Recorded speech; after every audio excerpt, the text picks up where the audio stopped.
Today we're on the Winnebago system, and in particular we're up on the upper lakes of the Winnebago system.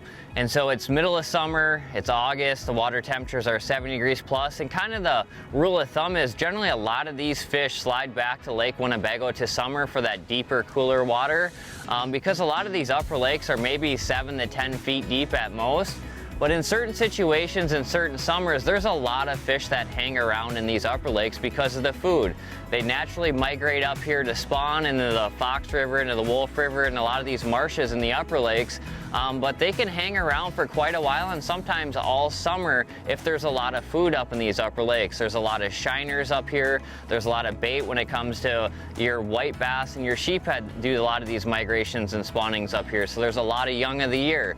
So it's just one of those things where these upper lakes can hang around into that summer time frame and sometimes year round. And so we're up trolling in particular right now, Lake Poygan. And so these are a lot of featureless basin lakes up here where these fish are just roaming around chasing schools of those shiners or those white bass or sheephead. So we're using these crankbaits to cover water and see if we can't put our baits in front of a school of these walleyes.